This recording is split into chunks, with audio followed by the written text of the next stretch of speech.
Hi, I'm Wayne Knight from the Med-In Pentecostal Holiness Church in Med-In, North Carolina.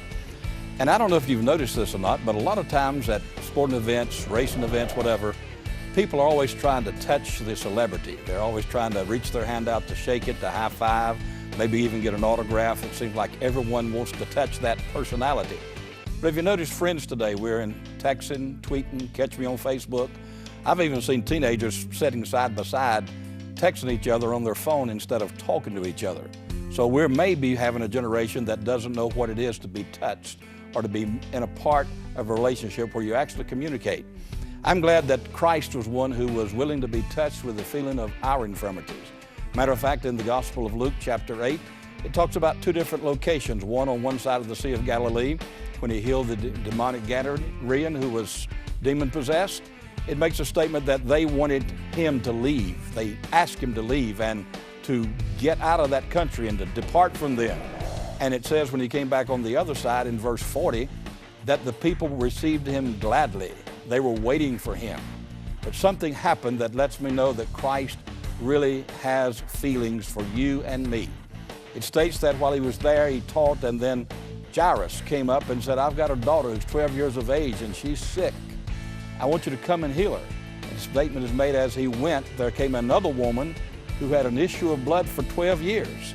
And she said, if I can just touch the hem of his garment, I'll be made whole.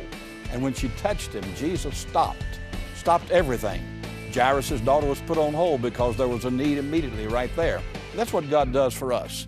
I think it's interesting that he was willing to talk with her and to let her know that he loved her and was concerned about her. I think there's a couple things interesting as well. Jairus' daughter was 12 years old. The lady had been sick for 12 years. Matter of fact, from the time that this girl was born, this lady had the issue of blood. I think there's also something significant in the fact that we have Jairus' name, but the only thing we have about the lady was she was a lady with an issue of blood.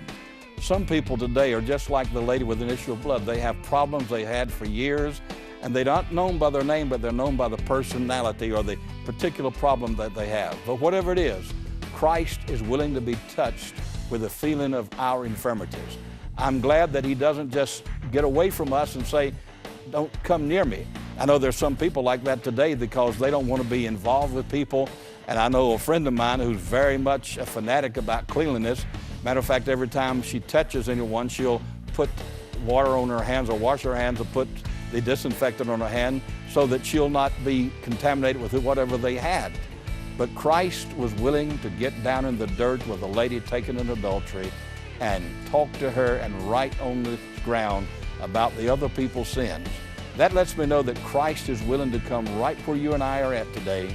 No matter how bad you are, how bad you feel, how insignificant you may feel about yourself, Christ is always willing to come and touch you at the very point of where your need is at.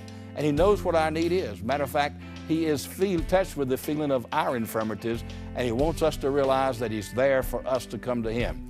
He makes a statement several times, come to me, and if you come to me, I will in no wise cast you out.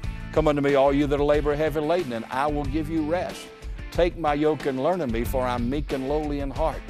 I want to tell you something. Christ is able to touch your need, whatever it is, physically, spiritually, mentally, financially, it may be psychologically, but God is able to touch your need right where you're at if you'll come to him. You remember he went to Jairus' house. They said, she's dead, don't trouble the master. But he went anyway.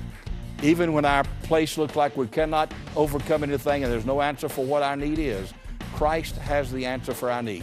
He went there and he told them she's not dead, she's just simply sleeping. He put them out and he went in and raised her from the dead and he presented her to her parents. I want to tell you something.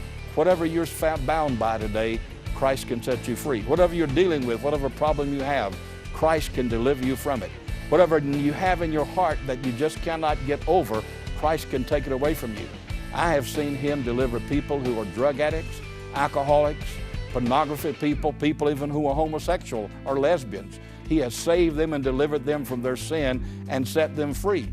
And he sends people along who are willing to be touched with your need and help you in every manner like you are. So I want you to understand this today. Christ is willing for you to touch him. He's always there for you.